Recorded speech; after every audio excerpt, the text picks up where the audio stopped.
Athlete Builder back today. Scott Charland and Lucas. I'm your host, Jim Beebe. Thanks for joining us today, everybody.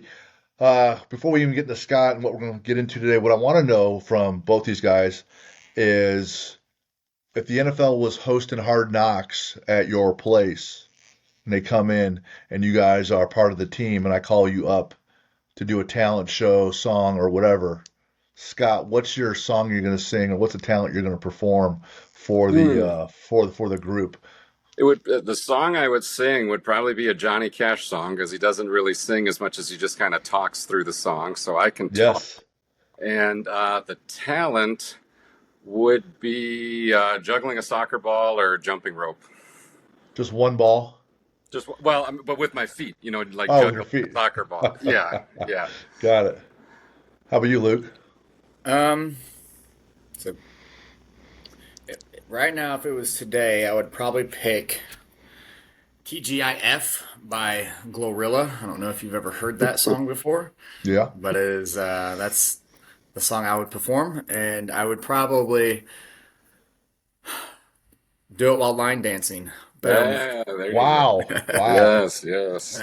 For those who don't know, I don't know about Scott, but Lucas likes to be out on that floor I know it. in his boots, doing a little two step, but also that Yeah. do-si-do from back in the day, like in that grade school when you're doing that line Square dancing, dancing. square Yeah, dancing, yeah, right. yeah. We So had square dancing in my school as part of the curriculum of PE. we did too. As a punishment for all us Catholics, since we weren't that athletic. This is a way to remind you that you're really not that athletic, and that's what we're going to work on today. So, Yeah. absolutely. So, big weekend for these guys. So, Scott and Lucas both work for PSM. Scott, we have here today, 20 plus years strength and conditioning coach in the collegiate world. Now he's over more in the private sector and been working his way up, manages a bunch of people, and essentially they look at 1,500 kids a year coming through their program, and he has his hands in all of it, trying to get these kids to be better athletes overall. And this past weekend, they had Northeast Indiana's Sports Performance Clinic up right where you might guess, Northeast Indiana. And so since they're out of Fort Wayne, they hosted it, had 125 plus coaches attend to get better. So true subject matter experts in the area, and their Northeast Indiana empire is growing. It's not quite the Roman Empire of yesteryear, but it's still getting bigger and bigger. And they had We're another trying. solid weekend. So you guys, how was the weekend? How'd that go? Tell us some of the highlights. Yeah, it was really good. So it was our fourth year doing the Northeast Indiana Sports Performance Clinic. It's my favorite day of the year because as a young strength and conditioning coach, I grew in the turn of the century, 99, 2000, 2001, that era. I grew up on the Hammer Strength clinics. So every spring, Hammer Strength would put out these clinics, and they would just have a murderer's row of speakers. Dave Van Hallinger from Florida State, Boyd Epley, Rob Rogers, Steve Watterson with the Titans, you name it. These guys would go up there, speak. They just say, hey, here's what we do. Take it for what you want. Talk to you, be friendly, connect after the clinic. Thing costs like 200 or $100. It was really cheap. I did this when I was a GA at the University of Alabama, Birmingham. It was always up in Nashville at the Tennessee Titans facility. And so those clinics gave me such information and connections and relationships and such a great weekend that it was something that when I had the opportunity, I always wanted to do something like that again. So we finally have the opportunity now with Parkview Sports Medicine. So every spring we get 5 speakers together. We get 2 speakers from inside PSM and then 3 nationally known speakers, bring them up to Fort Wayne. We have a lot of staff that then can get CEUs from it. I have 23 strength and conditioning coaches on my staff. Instead of paying them to go do CEUs everywhere else, it's easier just for me to have people come and do it right there. And we get a diverse number of speakers. We partner with 5 local universities, Parkview Health does, and so we make it free for all their exercise science students. So we probably had 40 to 50 exercise science students there. And then just for me, developing relationships in the area, and the strength coach at Indiana Wesleyan, the strength coaches at Ball State, and the strength coaches at Grace and Purdue Fort Wayne, and our guys at Huntington, Indiana Tech, St. Francis, and then all the highs. There was probably Mark Garrett from Crown Point was over there. The Coach Bosket from Carmel was there. We had exercise science professor from Kent State come over there. So great opportunity. It's $50. We make it super cheap. Free lunch, giveaways, prizes, you name it. Try and make it as enjoyable as possible, and just a way for me to give back to the profession with the clinic. And like I said, it's my favorite day of the year. Wow. Even more than Christmas or your anniversary. I hope your wife isn't going to listen this time. It's less stress than my anniversary. So it's a full day event with 200 people. Right. How about you, Lucas? How was it for you? That was great. I always like going to it. I'm always learning something from somebody out there, and there's always, always stuff to look at when we always got good vendors and stuff like that. I think it's really cool too is the amount of college kids and the future professionals in strength and conditioning. I think the clinic is very genuine and very opening and very, I think it really does help young professionals kind of get a better idea about what strength and conditioning is like. At the end of the clinic this year, there's a round table, and it was, a good conversation about the realities of trying to get into strength and conditioning and what that's going to look like for your daily life, the challenges and the struggles, the benefits. Nobody really, whenever I was going to clinics and stuff like that, nobody told me how hard internships were going to be, or nobody told me about, how are you going to live and work and be able to afford to do all this stuff. And,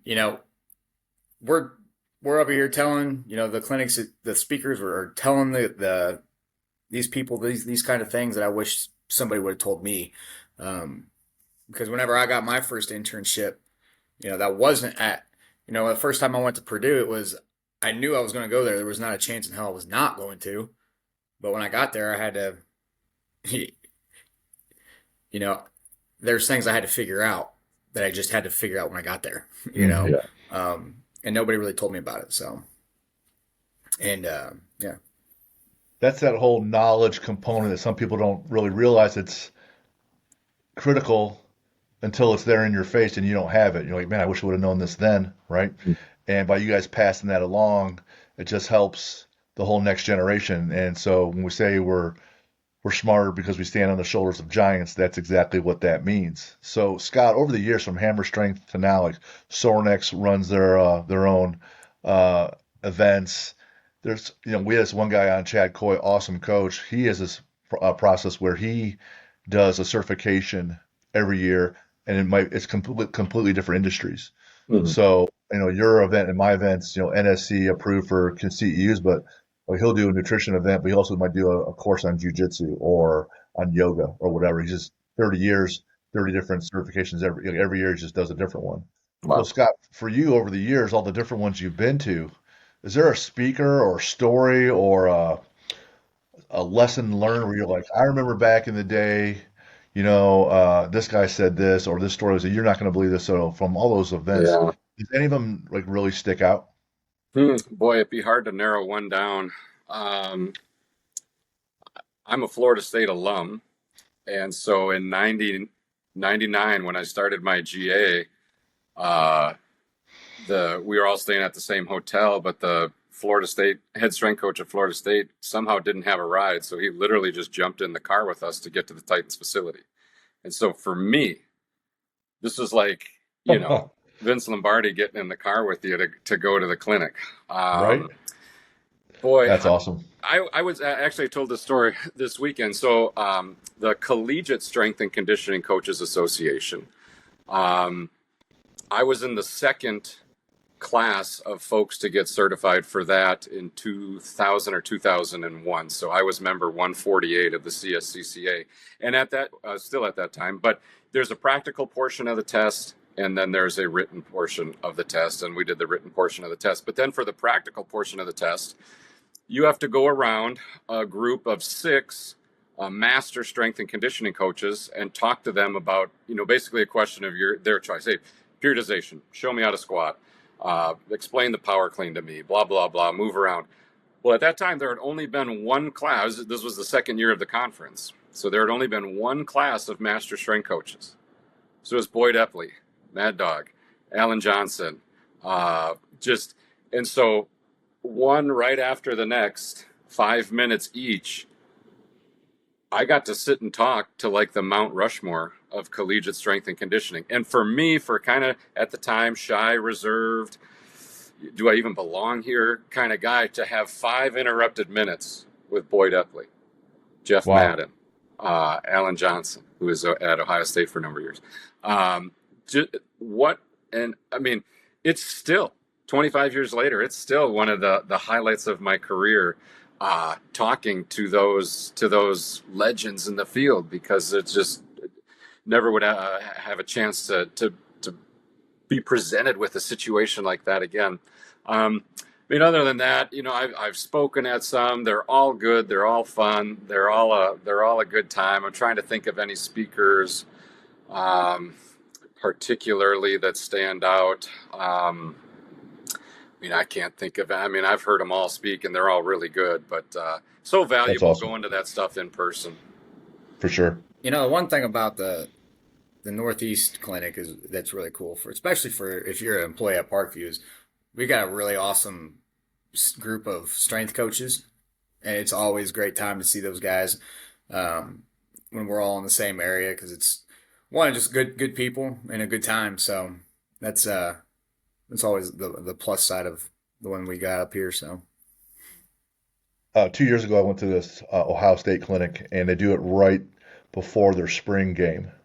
And I know Scott is a big Ohio State fan, that's why he moved to Columbus. And and at the clinic, it was like a Thursday, Friday clinic. And that year they had a panel, and Kirk Herbstreit runs the panel, so that was sweet. And so they had the last four coaches. They had John Cooper, Jim Mm-hmm. Tressel, Urban Meyer, and then Ryan Day sitting up there Wow. talking about, X's and O's of football, or what they're recruiting. And they're talking about their after action reports after practices and games, which just gave me ideas why we put that in our books and stuff in the planner. And then someone asked Ryan Day, "Hey man, what's your favorite play call?" And I was like, "You know what? Four verticals. Just send everybody, and we're going to heave it down there. One of those four is going to be open because one of those four DBs won't be good enough." You're And right. if it were up to me, we send four verts over and over and over again and just bomb it all day long. And that's what we do. And I was like, Yeah. yeah, at its core, that sounds fun, right? You can't run a Yeah. game or a program like that, but that just sounds fun. And when they're real like that, it makes it more fun. And he's like, oh, it's a tangible person, and they give you a real story. But then there's also plenty of lessons. What do you notice in trends and strength and conditioning in the student athletes over the last few decades, right? People talk about, you said periodization, then there's velocity-based training, Yeah. or the 5-3-1, or people just, the conjugate. So are you noticing certain trends Yeah. and get in athletes and in systems? Well, let's say in systems there's two. So again, I've been around since '99, and so you're talking '99. You had an email address, but if you really wanted to get online, you had to go to the library, and Mm, reserve time. yep, So the internet wasn't quite the thing. And in '99, you couldn't go to a weight room and find chains. The bands weren't a thing. So this was like pre conjugate, if you want to call it. Again, at that time, bodybuilding still had right, a big part of it. At the CSCCA conference, you could either do the high intensity track, machine based, Nautilus kind of track, or you could be a free weight track guy. And you would defend your programs based on those things. So think of how different that is. Like machine based training, right. 100%. High intensity training, one set to failure, Arthur Jones, like that kind of stuff was still around. And so, yeah, I mean, it wasn't until I got to Ohio State and Columbus, for obvious reasons, that I even started seeing chains and bands. So we would have Dick Hartzell, the bandman, come to Ohio State, and he'd show us these crazy bands. And we're like, this guy is out of his mind. Like, what is this guy doing? And then you'd read the West Side stuff, and you're like, makes some sense. So we started playing around with it, and now that's just strength and conditioning, you know. But when I started, that wasn't a thing. And then I would say on the speed side, this SAQ side, what Louis Simmons was to strength, Tony Holler's been to speed. The feed the cats. So, you know, we're not going to do 10 110s after practice. We're not going to do gassers. We're not going to do suicides. We're not going to do 300-yard shuttles. Hey, we're going to couple sprints, rank, record, publish, boom, get it out, do that a couple times a week. That's our speed and agility programming. And so, again, for me, the change, the philosophy change on the strength side is much more conjugate. And then the change on the SAQ side, much more feed the cats. As far as student athletes go, I say this to everybody. I started as the first strength coach at Birmingham Southern College. It's actually, the college is now closed, but I was the first strength coach there. My wife was hired as the volleyball coach there. They were an NAIA school. She was hired to take them to Division I. So I was the first Division I head strength coach there. It was the fourth smallest Division I school in the country. From there, I went to Ohio State, the biggest. Been at private schools, public schools, Philadelphia, St. Louis, Alabama. Hey, the student athletes are the same. They all go out on Thursday nights. They all won't squat low if you don't make them. Nobody wants to work out in the summer. They all want to hit arms afterwards. They're all going to drink on Thursdays. They're all going to skip breakfast. The student athletes are the same, whether you're at the smallest NAIA school in the country or Texas, because they're 18, 19, 20-year-old kids. Now, the ones at Texas have a little higher percentage of fast twitch fibers. The ones at Texas are a few inches taller, a few pounds heavier. They have some gifts coming out of the womb that the other ones don't. But man, they're college kids. They're all the same. They haven't changed. When I go onto the campuses that we have and I visit them, I'm like, this is no different than it was 15 years ago for me. So yeah, the training styles have changed. College kids are college kids. They might not ever change, ever change, and that's okay. That's okay. That's okay. The now you're not in a role of just training the kids. You're more like training the coaches to train the kids. Like you're more, you keep elevating, right? And so when you're looking to hire new coaches at PSM, and Lucas Lorian walks in, and you're like, "Whoops, what can we make out of this guy?" But what are some staples? Yeah. You look for, and how did Lucas squeak by? Yeah, so it depends slightly on the position. So as you mentioned earlier, we have high school strength coaches, which obviously Lucas is one. We have college strength coaches. We have private sector strength coaches. We run 2 private sector facilities. Think of like D1 Sports, what Velocity Sports used to be. Anybody in the community can come in and train. So we have 2 of those facilities. So depending on the sector, it's gonna determine exactly what I'm looking for. But one, man, you got to lift. Like I just have a hard time, especially at the high school setting. And Lucas will tell you, like 90% of your day, you could, like Lucas could be the best speed coach in the world. Lucas could be whoever, doesn't matter. Dan Path. How much do you actually do SAQ with the kids? Are you asking? Yeah, I'm asking. How much do I do with them? Speed, agility, quickness, that kind of stuff, plyos. Not a lot. What percentage of your time? Throughout a week, probably 30%. Okay, 30%. So he might have, but there's this other 70% that's lifting. All right. And at the high school level, especially, man, you got to be at home in a weight room. Yeah. Lucas can have all the acronyms after his name and CSCS and USAW and blah, blah, blah. And I always say this, but what's the first question a boy's going to ask you when they get in the weight room? How much you bench, bro? How much you bench? And if you don't have a rock solid answer to that question, yeah, man, I'm just going to go see what the Liver King says to do today. All right. So you got to lift. All right. And then After that, I like to see, as we talked about a little bit earlier, I like to see that there's been a struggle. I like to see that, the first chance that you had a hurdle or a chance to quit this profession, you didn't just bail. All right. So I like to see, hey, you did intern away from home, out of mom and dad's purview, and I figured out a way to make it work. And then I came back here, and maybe I did a little of this, and I did a little of that, but I'm still plugging away. All right. Because as Lucas will tell you, Lucas has done as fine a job as any strength coach in the country at the position. I mean, I'm dead serious, at the position that he had. At Northside High School, it wasn't a clean slate. There wasn't like, well, there's not really any culture. There was negative culture there.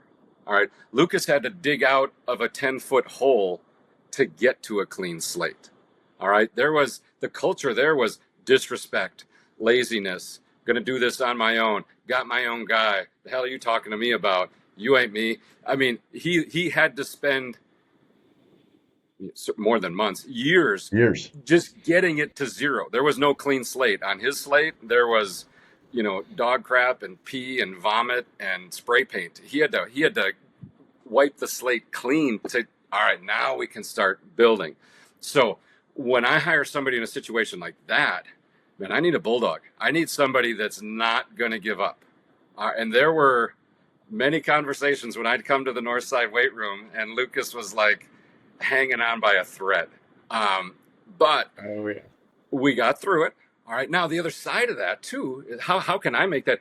I'll tell my guys and girls every day, once they get hired, my job is to make their job as easy as possible, to make their life as easy as possible.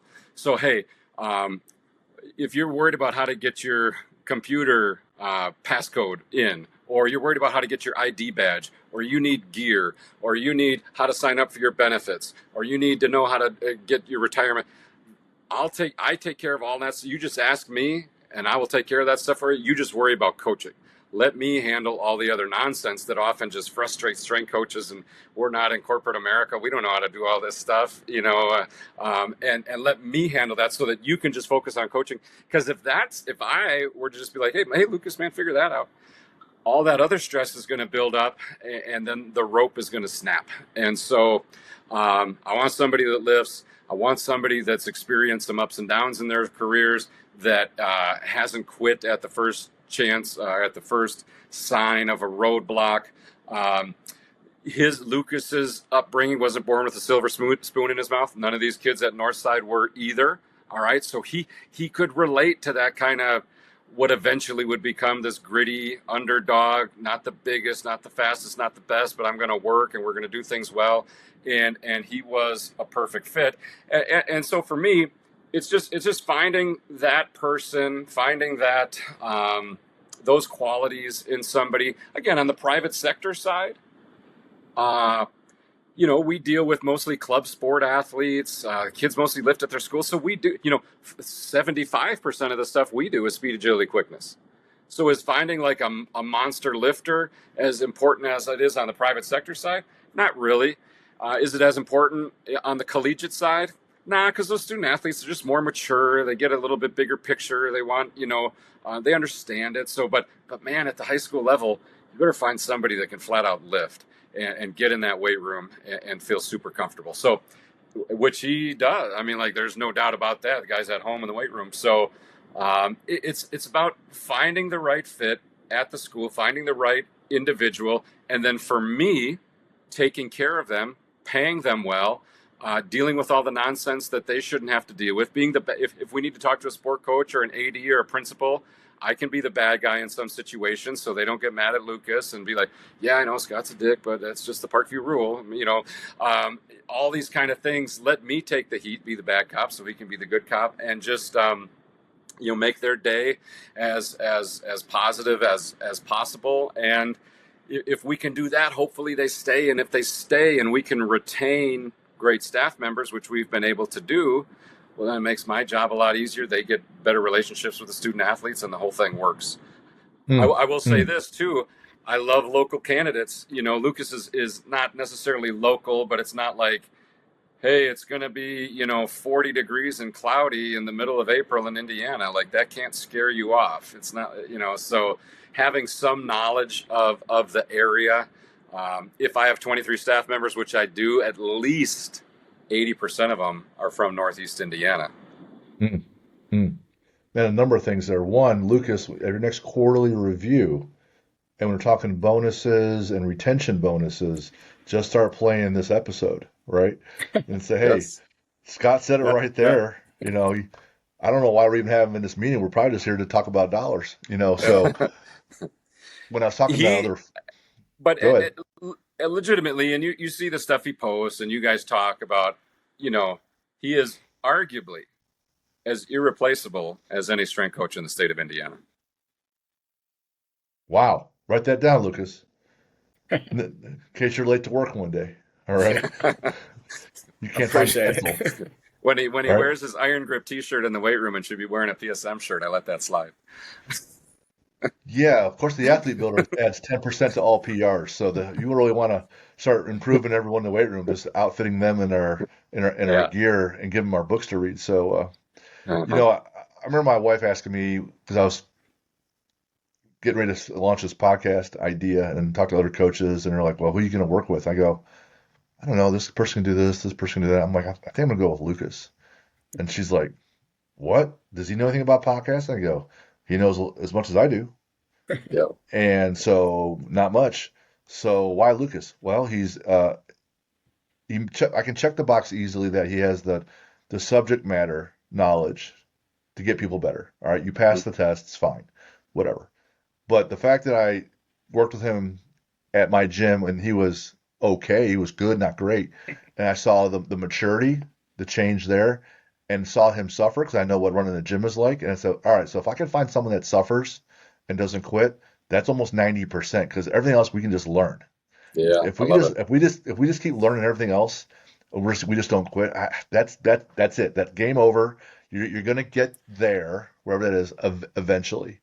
And I'm like, well, I'm gonna keep lifting and doing physical things, and he's gonna keep lifting and doing physical things. I'm like, all right, I guess I'm good to go. And they're like, that's the decision. I go, yeah, I'm hanging my hat on. He's not a pussy, and he won't quit, and we can learn this as we go, and we'll be fine. Mhm. And if you can do that and then get smarter, now you can't just be, all right, well, I'm smart enough. Now you got to get smarter at what we're doing, which we're trying to improve things. I think you're going to be fine in a lot of ways. A lot of ways. In any profession, Right. And that's, podcasting or strength and conditioning, or again, if Lucas wanted to go and do whatever the hell else, those yeah, skills, that grit, that determination, that can do, not going to quit, like that that's every it. employer is looking for that. Everyone, because it's so rare. And most people quit or they jump in the portal pretty quick. Hmm. So if I had a big runway, could you be a doctor or a lawyer? Yeah, probably. I just got to spend enough time and keep working at it. If I don't quit, Hmm. I'm sure I can learn it at some remedial level and just keep elevating. And the same is true everywhere else. So that's good stuff. Yeah. Um, One of the things I asked you about mindset and knowledge and things like that, and I first heard this with Jim Trussell and Maurice Claret. If you want to see a glimpse of your future, show me the 5 people you hang out with the most. And they're not the Hmm. ones that coined that phrase, but a lot of people say it. Talk about how you surround yourself with these right people, but sometimes kids, especially, or coaches, or even family members, or teammates, or coworkers, you're around some of the wrong people. And they're not people you necessarily have to cut out of your life, but sometimes you do. How do you coach them up? Hey, this is not a good situation on this team or in this environment. What can we do to evolve it? And then how do you have that conversation next? Like, Yeah. all right, it's going in the wrong direction. It's time to separate and maybe Well, but change paths here. before we get there, you want a Maurice Claret story? Because I was at Ohio State when he was there. So Oh yeah, for we're sure. at Ohio State now. I'm on the Olympic side, not the football side. Again, Alan Johnson was there on the football side, and a guy named Bernardo. They had some other guys on the football side. So he comes in and sets like the squat record for whatever the football team, Mhm. and he's just out. I mean, he's 1% of the 1% athlete, and so the first rule of strength and conditioning or medicine: do no harm, don't mess them up. Hey, we just you got a diamond, you just gonna polish it up. And Yeah. so the joke was always, hey, coach, what does Maurice Claret's workout look like? Give him a stopwatch and tell him to go jog a mile, and then bring her back in Right. and wait for the other guys to get finished working out. Right. That's all he did. It's all he needed. Like Yeah. we weren't gonna try and like do this big workout with this phenomenal athlete. It's just like, here, man, take a stopwatch, 4 laps, and then when you're done, just head her on in. Yeah. And so now back to your. Go ahead. Did you have something? Well, setting the squat record is huge, and he only played his freshman year, so it means Mm-hmm. he did it his freshman year. Then it's like, dang, right? So to your point, though, when we have those 6 things that we talk about here, and one of those boxes is totally checked, like you said, his physicality. If that training is totally checked, you just maintain that. Don't really need to push that anymore. He's strong enough. He's fast enough. He's enough endurance. Then you got to look at the other 5 areas where someone could be weak. Which Nutrition, he was. making bad There's making yeah, bad choices with your teammates, blah blah blah. yeah, Raise that standard, and then you got a better athlete. So go ahead. right. And think of. We'll get back to your other question, but this is a fun one. And so think of all those other 5 things. Now this was 2005, so this is 20 years ago. The nutrition, the knowledge of nutrition. There wasn't a nutritionist at Ohio State 20 years Right? ago. Mental performance. Do you think Maurice Claret could have benefited from some mental performance coaching, some Yeah. life Right. skills coaching, all those stuff that as a profession of performance, we've learned and developed and grown over the last 20 years. Think of how that could have helped an athlete like that, or like a Lawrence Phillips, or back in Nebraska in my day. Think of how those athletes could have benefited from those programs like that. Maurice Claret may not have gone down, may have, but you never know. Had some of those other, there was strength and conditioning, but had Yep. some of those other areas been as developed as they are now, maybe he could have gone down a different road. I'm going to hit you with one more good story about nutrition. And you say, oh, the student athletes at Ohio State and this or that. So every Wednesday night at Ohio State, the football team in their indoor, they would have a team meal every Wednesday night.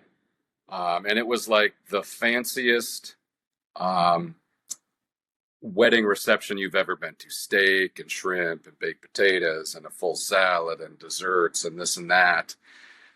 They had to have the strength coach take attendance, because if they didn't make it mandatory, the kids would have just gone to McDonald's and back to their dorm room. Oh no. So they had to take attendance at Right. Ohio State to feed the kids steak and shrimp, because without that, they weren't going to come. Wow. That's why the kids, there's no difference. Right. Kids are kids. Sure. And so those are, I'm giving you all my Ohio State stories, but those are 2 good ones.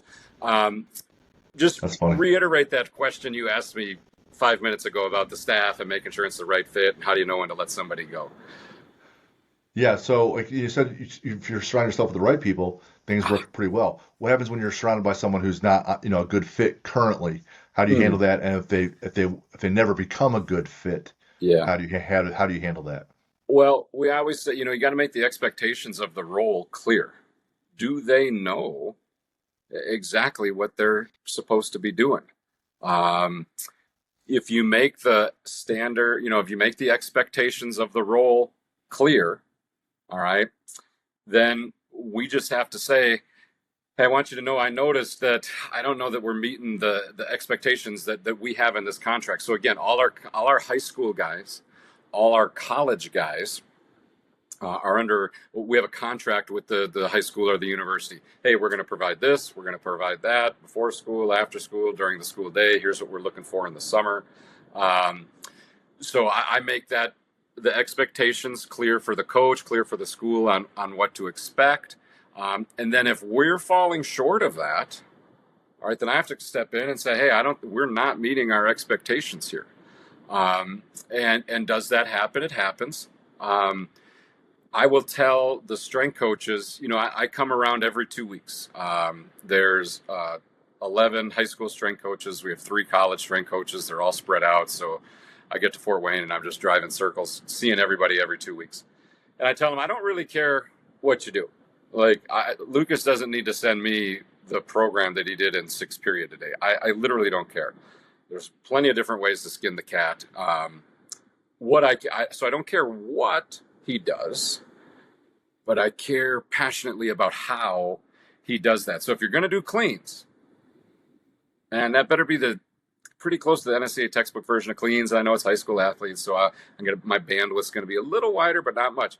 If you're going to, I don't care if you back squat, front squat, goblet squat, belt squat, overhead squat, doesn't matter to me, but you better get down low. All right. I don't care what you do for a warm-up, but the warm-up better be good. And so when I'm going around, I'm just kind of looking at that. Does it pass, the standards of Parkview Health, Parkview Sports Medicine that we've set? And if it doesn't, I'll just, hey, we're adults. I'm 50. Lucas is knocking on 30. Like, if you can't take, it's not even criticism. It's just an observation. I think those cleans could have been a little bit better today. How are they having trouble with the catch, or what week is this learning it? Oh, it's week 2. I got you. Well, keep it up, man. No problem. Or it's like, gosh, we've been doing them for 3 years. Doing what? We those are the things that I'll talk to some of the strength coaches about, but really not, because again, an ounce of cure is worth a pound of prevention, or however it works. But like, if you hire the right person in the beginning, a lot of that stuff goes. And I said it this weekend, your social media is your resume. So when I vet all these coaches, I'm going through their social media. How do they lift? If their lifting is a mess, they're certainly not going to hold the student athletes to better than what they hold themselves. All right. I want to see them coaching other groups. And there's plenty of strength coaches that I've hired, and I said, hey, what you did at that high school, do that here, and we're going to be fine. But then, you got to surround yourself with good people. And what's so challenging for Lucas, really any of our guys, let's be honest, high school sport coaches, they're the vast majority are okay at best. All right. So when he is the only professional coach on his campus, that guy gets his job from coaching, not from like being a banker and then going coaching or selling insurance and then being a coach in the afternoon. There isn't a high standard of coaching, or like when I was at the university level and I had at Ohio State or even St. Louis or wherever it was, like, oh, there's the conference coach of the year for soccer. There's the national coach of the year for volleyball. Here's a Hall of Fame men's basketball coach. Like, those 5 people lift you up because you go to their practices and you're inspired. Our guys go to sport practices and it's like, holy moly, how do we even get a team out on the field Friday nights? And so that's football, let alone women's tennis, let alone all these other sports. So it's hard in those environments to not get brought down a little bit, because it's like, man, mediocrity is just so accepted here. But that's kind of a rambling answer. But you got to have what we call lion-hearted conversations. And if it's not working, it's just not working. And 9 times out of 10, the employee will realize that it's not working too, and letting them go. Now, not all the time, I'll be honest with you, but letting them go is a relief to them because they weren't in the right role. That's that environment and that situation, very similar, whether it was, banking, because I used to work in the banking world, but also with you guys, you're talking about coaching the coaches. The coaches see that with the athletes. If your program is held at a standard, you're always 5 minutes early or whatever. Let's say it's one of the pieces. And you're the kid that's always 10 minutes late and always, having a help session. Like, it's clearly this isn't the place where you want to be. This is what we're doing here. You really don't want to be here. So it can be a relief to both parties. And you keep quoting Ohio State. When we had Mickey on, we said this a number of times. The leadership, whether it's a captain on the team or the coach or whoever runs, or maybe the AD, the leaders must be, seen, like you said, seen doing the right thing, lifting with good form, right? Heard, you give them the right instructions, but then you must be felt. They must feel your presence. They must feel your energy. They must feel your caring, so that they see all 3 of those components, because all 3 are then critical to move that coach or that athlete forward. And when it's not there, you have to have a conversation. Hey, you didn't squat low enough. Hey, you didn't hold that class to the standard of squatting low enough. It's the same thing. You noticed a cue, or you know something was wrong, you give them a cue. So it's not like you're being, belittling them. It's just a cue to how to perform better, whether you're coaching the squat or you're squatting Yeah. itself. And that's been the hardest thing about my current role, is because it's really, if I only come around every 2 weeks. Hey, maybe Lucas is just having a bad day. Maybe this is just the wrong class to see. Maybe these kids are coming back from spring break. I mean, there's a, so I have to understand that as well, and not overstep my bounds to like just blow up the strength coach because it wasn't the best session in the world, because I'm not there every day.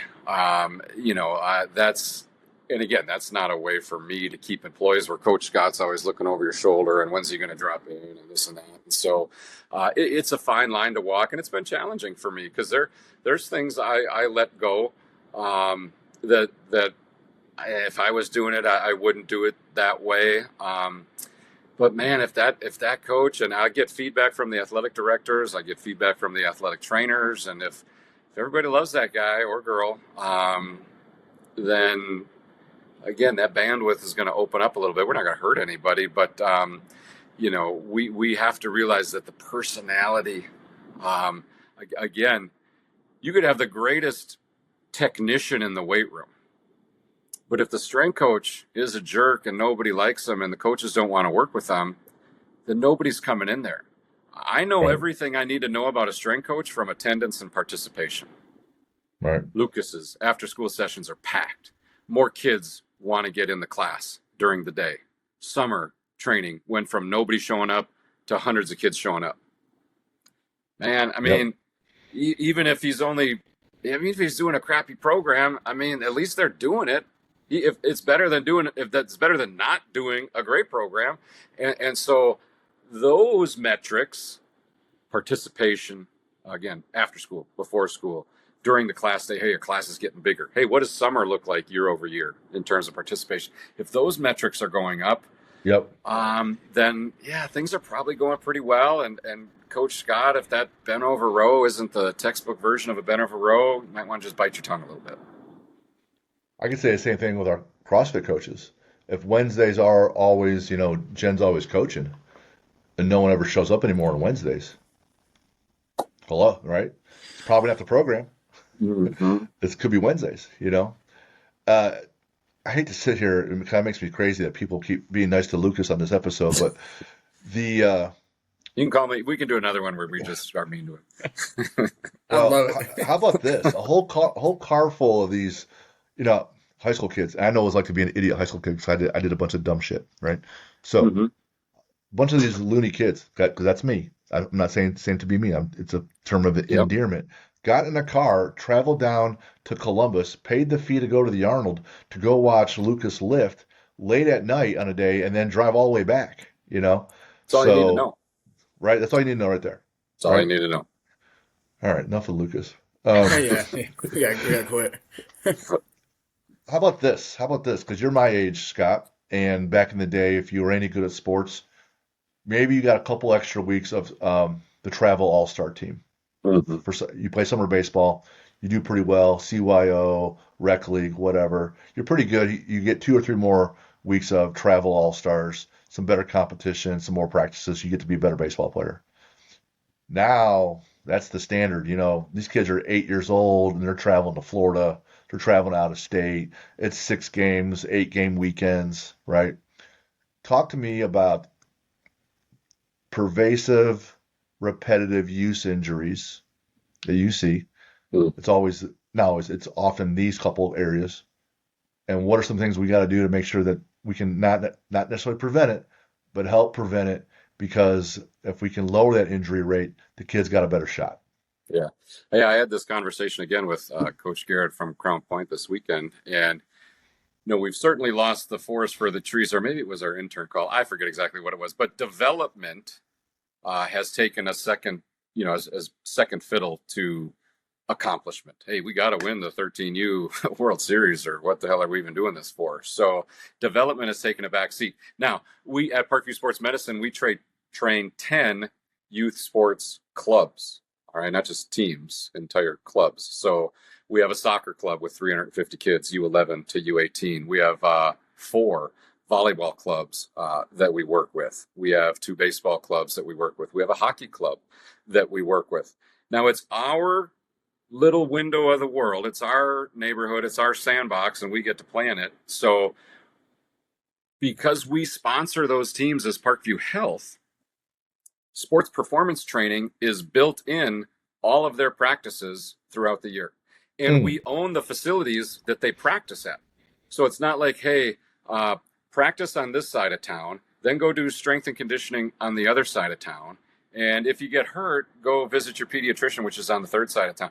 Literally, we have athletic trainers, physical therapists, strength and conditioning, and where you practice all under the same roof. So it's totally convenient. So um, Solid we model.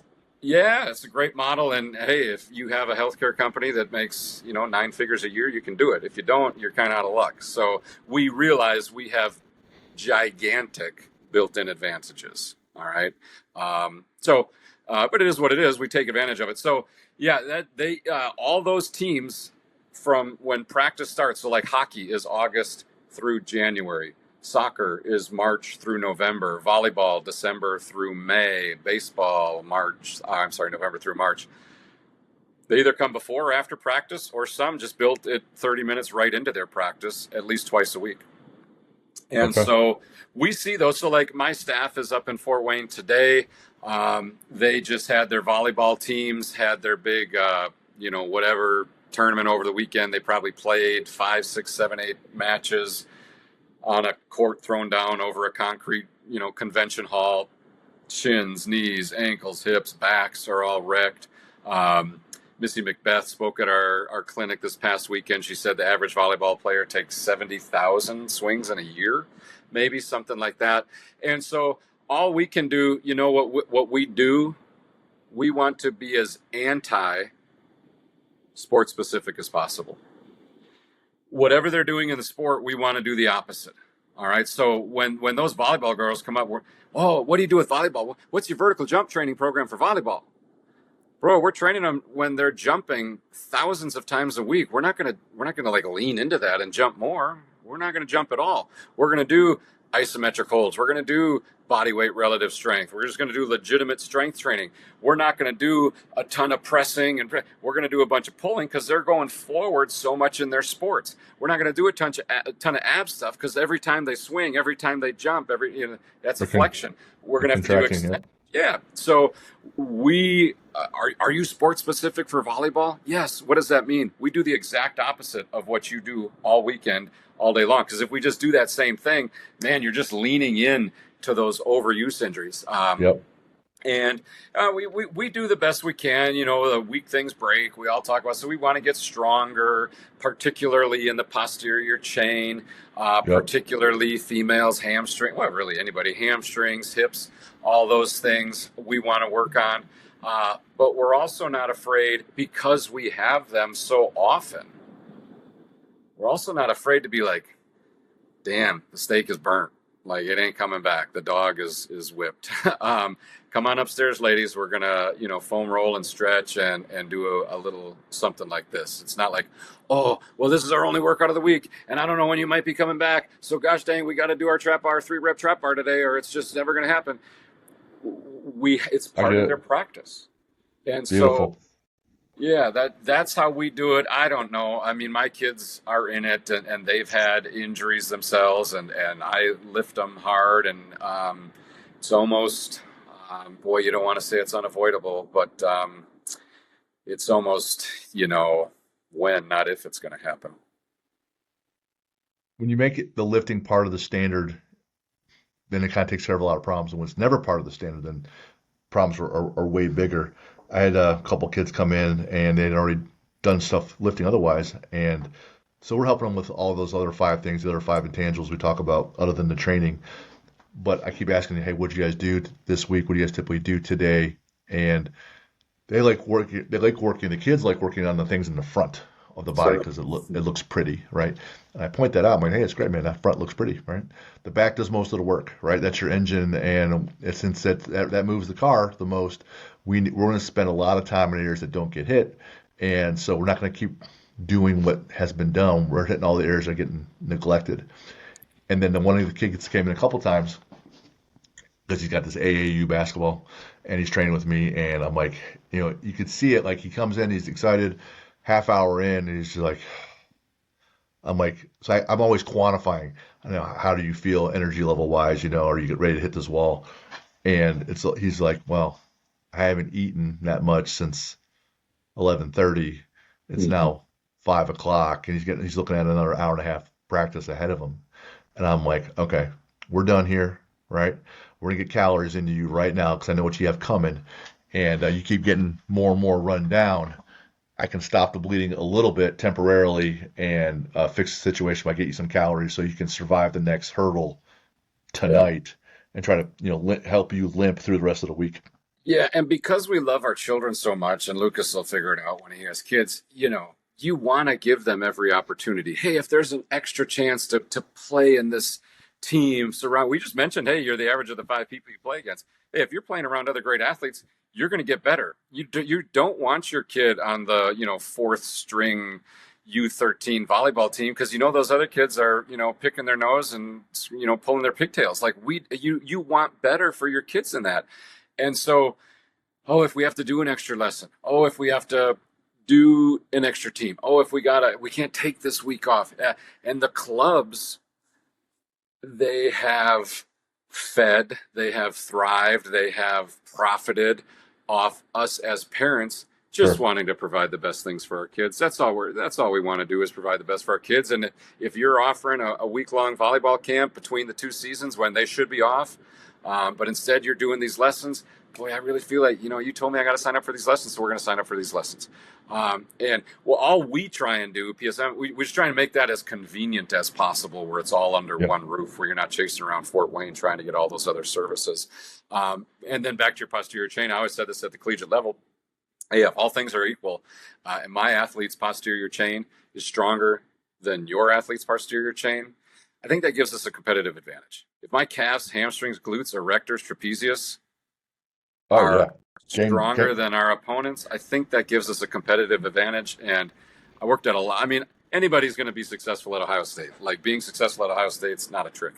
Um, it's the other universities that I was at that we had success across multiple sports, multiple situations, and those core principles that we took with us everywhere we went, it made a difference.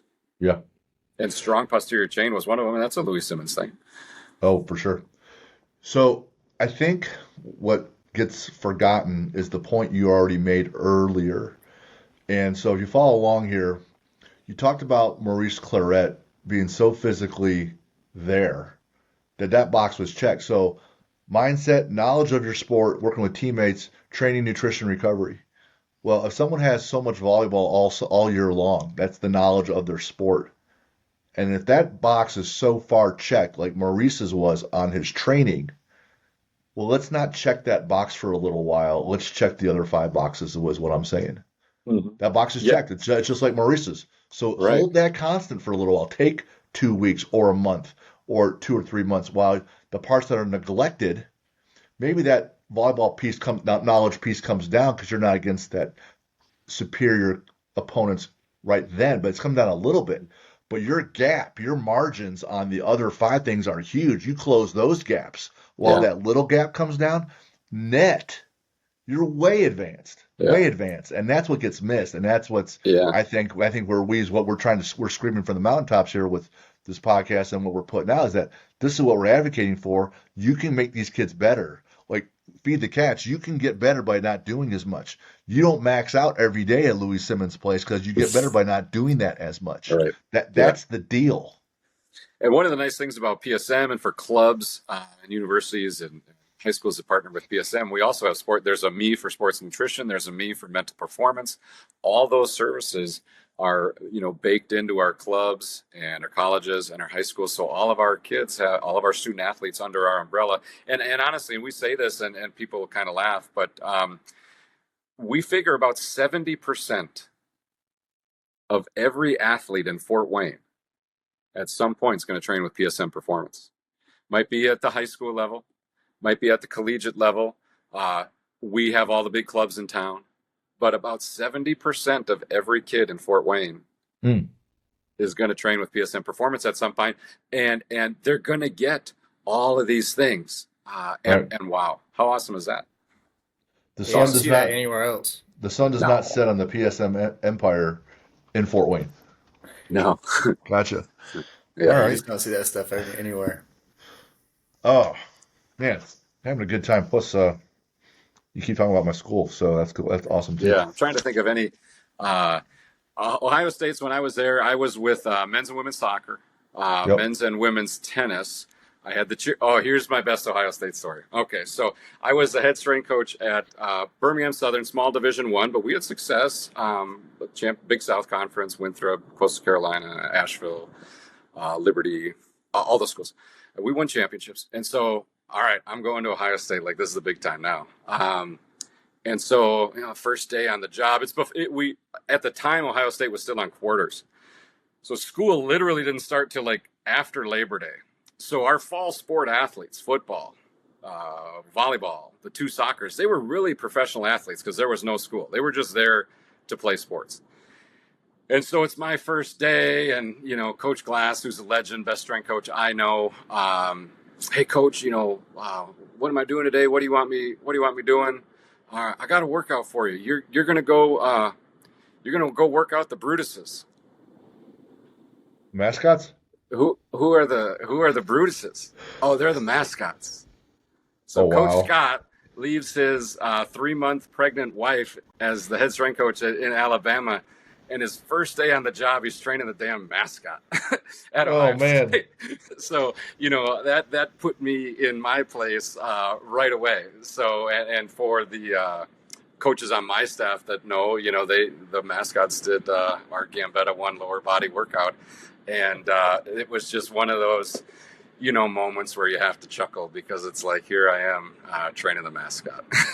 I will tell you this, my wife and I, we get real judgy when we like going to college football games, and when the other team scores and they have the mascot or their team out there doing push-ups for 7 points or 10 points, Yeah. and those push-ups look like shit, we're like, Hmm.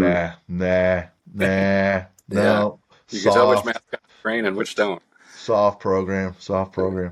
Yeah. Yep. Scott, now, for those that don't know, Scott totaled elite in Hmm. powerlifting, so he's not just a pretty face and a smart guy. Once he got into his real adult years, not just like, high school adult, in college, Hmm. got into powerlifting and totaled, had an elite total. So, Scott, when you're lifting, what do you like to listen to? Yeah, so it depends on the day, right? And I got my elite total when I was 35. All right, it Wow. wasn't until I was 35 that I got maybe even 36. But so it wasn't like, I was a really strong guy.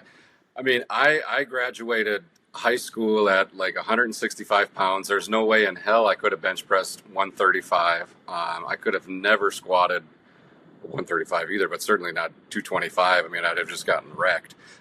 So it was something I worked on over time. And to your point, when I finally got around really strong people, well, I got really strong.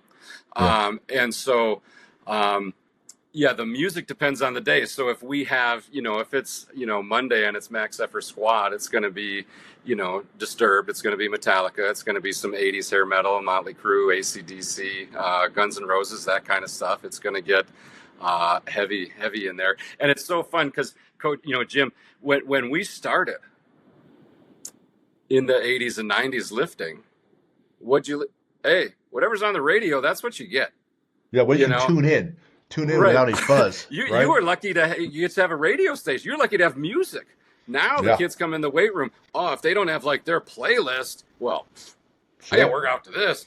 Well, too damn Oh. bad. So we loved it at St. Louis, and even the kids would make a mixtape or a mixed CD, Hmm. and we'd pop that in, and like track at their mixed CD. And baseball. When baseball would come in, and I love training baseball because those guys would lift, and boom, we'd put it on 11, and Korn Twisted Transistor would come on, and it's just like, and we just like, we couldn't even talk to each other. The music was so loud in there because they'd come after practice, they'd be tired. And so, yeah, it's going to get really heavy on that max effort squat day, that max effort. It might be Rocky soundtrack, Hearts on Fire, that kind of stuff. Get you There you going. go. All right. Tuesdays or Thursday, if it's more of a dynamic effort day, then I'm gonna go like pop punk, Blink 182, Rise Against, that kind of stuff is where I'm going a little bit faster beat, and we're gonna get in and get out of here and get jamming and get that get those VBT numbers up there as high as we can. That's awesome. What's a bucket list trip for you and your wife, but you haven't done it yet? Yeah, so as I get older, I feel like I probably have one powerlifting meet left in me. I'm 50. I can now compete as whatever that is, Masters 2. But I do still want to physically challenge myself. And so for me, what that equates to is going a really long walk. Now, that might not be the Appalachian Trail. But there's a trail in Ohio. It's called the Ohio Erie Trail. It literally goes from Cincinnati to Cleveland. Yep. You can walk that thing. My wife's from Seattle. There's a trail all around the base of Mount Rainier, 26 miles around that. And so I'm not a camper at all, but just being able to go on a challenging walk would be or up a mountain that I don't need a Sherpa to drag me up, something that I can do. So some kind of physical challenge like that, but yeah, a walk of some sort. All right. You got one or two favorite sports movies? I do, but let me ask you this: do you consider Pumping Iron a sports movie? Well, yeah. Wow. Yeah, with Arnold. Yeah, it's It's because I love It's a Arnold. So I'm so biased to Arnold. I'm like, Yeah. Fine. So if Okay. you consider Pumping, I mean, we all remember where we were the first time. It was just like, damn, that's the most awesome thing I've ever seen. Right. I want to be involved in this the rest of my life. So Yeah. it's hard to say it wouldn't be Pumping Iron. Now, what about, do you consider Rocky 4 a sports movie? Yeah. Oh yeah. Yes. Yep. Tough to beat Rocky 4. What about the Karate Kid? Do you consider Karate Kid a sports movie? Yep. I like Rocky 1 too, man. I like even All- even all Rocky 5, great. which I think sucked. I like that one because Yeah. it's Rocky. So there's You know? just there's no shortage. My son and I Yeah. love what's the Brad Pitt baseball movie about Oh yeah. sabermetrics? About the A's. Moneyball. Yeah, Moneyball. Moneyball. We love that one. But I'll tell you this: if it was the last sports movie I was going to watch and I couldn't watch any other one, we're all from Indiana. Okay, so Man, Hoosiers. there's nothing like Hoosiers, and Yep. the cinematography of Hoosiers, Yeah. it captures being in Indiana in the winter, the gray, the dark, the Oh cold, yeah. the bundled up, the go. And I was at Butler, so going into Hinkle Fieldhouse, measuring the basketball hoops, what high school basketball means to this state. It doesn't make sense to anybody else, but it means that much to these little small farming communities where that's where you gather. And Yeah. then I just realized this recently, but in thinking of that, there are so many mannerisms that I stole from Gene Hackman as Coach Norman Dale that I used in my coaching. Like I had a little black portfolio that I'd carry around and be like this, and his I know what I'm doing, and all the stuff, like Right. just man alive. That movie is so fantastic. And again, the feel of it. You are in Indiana in the winter in Yep. whatever it was, the 40s or the 50s. And Gene Hackman, Outstanding. Dennis Hopper. I mean, just a master class. Yep. Absolutely.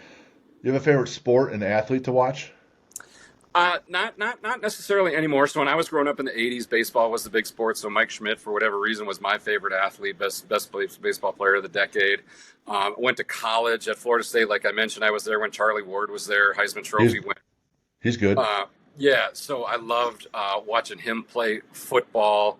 When I was coming up as a kid in the 90s, World's Strongest Man was on television every day.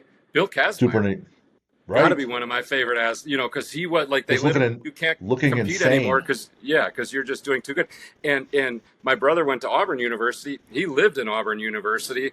We'd see him around down there. He had his own gym there with all the world records on the walls and pictures on the walls. So like I've seen Bill Kazmaier at the grocery store. And so he certainly had a part. He would have to be considered on one of those. And then again, I mean, I loved watching college football. You know, in the decade of the 90s, I would watch as much college football as anybody in the country that wasn't getting paid to do it. But even at the collegiate level, like I said, my wife is a volleyball coach. I love, you know, women's volleyball at the collegiate level is fantastic to watch. For sure. Yeah. Tennis, 6 courts of action going. Like tennis is super awesome. There's, you know, there's all those sports. I was a soccer player coming up, so I enjoy watching a soccer game. All those things. That being said, you know, if the only sporting event I really get all that excited for and can get me out of my chair and kind of like, ooh, what's going to happen here? WrestleMania. Stop it. Oh, The I could Ultimate miss Warrior. well, it's just an escape, right? It's like Yeah. it's just fun. It's not serious. There's, you know, God dang it. I was watching something the other day, and it's like the over unders right next to the score, and then the you know, who's favored by the sports is just about gambling anymore. Like it's just a feed of gambling edition. So I don't really and load management and blah blah blah. Like I do not watch. I probably watched. I mean, if I watched 30 minutes of the NCAA tournament, it was just because it was on in the background. Like I'm just not that into it anymore. I watch my kids' sports. My daughter's a gymnast. My son's a baseball player. I watch their sports. Gotcha. But if I will go out of my way to watch something, I keep up with that pro wrestling. Hell yeah. You got a favorite book for us? I do, and I said, you know, when you sent me the list of questions, I put on there, you know, how to win friends and influence people, because it's truly the only book I've read multiple times, and I think like I got so much value out of it. But I was walking around the neighborhood the other day, and I'm like, man, if I was on a desert island, like I wouldn't take that book with me. So I'm going to go with Undaunted Courage, which is the story of Lewis and Clark's travels across the Western United States, and it's such a great, Stephen Ambrose is the author, and it kind of weaves in between their journals and then his editorials on what they're doing and what they're seeing, and just what a remarkable story that is. And some of the things they say, you know, when the Apollo 11 astronauts or 13 were going around the moon, like they were always in contact with Houston. They were always in contact with NASA. And Lewis and Clark went out there, they didn't talk to anybody. They could have just died. Nobody knew. They weren't sure if they were going to find woolly mammoths out there. They were just sure that there was this water trail to the Pacific Ocean, and just the writings from their journals, how they describe the mosquitoes, and how their first winter they spent in North Dakota, and just how cold it was. And they finally get to where those are some damn big mountains. We ain't never seen mountains like that. Like they're coming from the east. They've never seen Rocky Mountains before, and it's like August, and damn, there's snow on the top of those mountains. Those things are going to be high, and they get closer and closer and closer and closer and closer, and they're going to climb them up, and we're going to look over these mountains, and there's going to be the Pacific Ocean, and all they see for miles and miles is more mountain, and just how crestfallen they were, and just like, damn, this overland water route isn't here. And there's so many more stories like that. They're seeing new animals. They've never seen grizzly bears before. They're seeing new animals every day, and just how they explain it in their journals, and just the chance encounters they had that kept them alive, and with the Native Americans. Man, it's a wang banger of a story, and so that to me is a book that would be considered one of my favorites. There's a lot, obviously, but that one always sticks with me because those stories are remarkable. It's like the ultimate story of, you know what, I'm just not going to quit. I'm just going to keep going because I know that I have this belief. And so as long as I just if I don't quit, like Lucas, if I don't quit, I'll be fine someday. I'll get there someday, right? How about this? Like, and this could be fiction or nonfiction. Oh, I love this question. I've thought about it a lot. Could be a real person, could be not, you know, whatever in a book or on TV. Villain and hero. Yeah. So hero for me, I mean, what profession are we in? It's got to be the Incredible Hulk. Okay. So now villain though's got to be Hans Gruber from Die Hard. So this guy's got all this stuff planned out. All he really wants to do is stop the Nakatomi Corporation's legacy of greed around the world. This guy's really just an anti-capitalist that he just wants to just knock down this company a few pegs, but there's this off-duty cop just screwing things up, and without him, he'd have gotten away with it perfectly fine. It was thought out to the T, and just the planning, playing the FBI off themselves, shutting Yep. down the electricity. I mean, Hans Gruber, yeah, slick, well financed. I mean, he's got it all going on, and that is, to me, they always say that the villain makes the show. It does. And just like your guy, Hannibal Lecter, absolutely Hans Gruber for me. I watched a documentary on Die Hard. Some dork, and Yeah. No, not at all. when he is falling, because he's holding on at the end, right, on that ledge, Mhm. and he's falling. The director told Hans, "We're going to let you go on three. 1, 2, 3. We're going to let you go. So act like you're falling and you're scared." What the director then told the person that was Bruce Willis and then they were holding on to him, let him go on 2 Yeah, that's awesome. because they're hoping for 3, and Yeah. he's counting on 3. So now he's really shocked and surprised. And And so if I'm not he's mistaken, they wanted Clint Eastwood to be John McClane, if I'm not mistaken, because Bruce Willis at the time, relatively unknown. He had done Moonlighting, but he was moonlighting, right? yeah, he was a relatively unknown actor, and this was like a summer blockbuster movie. Huge. But yeah, I mean it's certainly one of my top 5 favorite movies. But Hans Gruber it's Is hard not to root for that guy. is Die Hard a Christmas movie? Absolutely, and Okay. so is Rocky IV. So is Okay. Rocky IV. That all happens during Christmas. It happened during Christmas, right? You get one lift. What's your favorite lift? Yeah, You it's get a tough one. So it's like, who's your favorite kid? I would say a couple things. So I got a for favorite kid. me, I was Lucas. never very good. I didn't start back squatting till I was like 21, 22. So like squatting was a definite weakness of mine. And then I would squat high and my knees hurt and I had knee braces on. So I went from a terrible squatter to a competent squatter. And so it's hard for me not to answer squat with that exercise, because screw you, it's the hardest exercise, it's the most comfortable exercise, it's going to be squat. That being said, deadlift athletically, I feel, because of what we talked about, the posterior chain, for myself, for my son, even, I think and it was the lift really that got me the elite total. My other lifts were good, but 639 deadlift at 198, that was what got me the elite total. So that has a special place in my heart. Sumo deadlift, But right? Oh man, oh man, Lucas. Lucas, everything I just said, I take it back. Yeah, right. Here it comes. uh, Here it comes. but like, how can it not be bench press, right? How can it not be bench press? I bench press 400 pounds. I loved doing bench. I mean, like, I could bench press every day. So it's hard to say, but again, they all hold a special place in my heart. So for you on the stand and I'm the attorney, I'm going to sit there and say you didn't answer the question. Yeah, back squat. There it is. Okay. And you got a quote for us.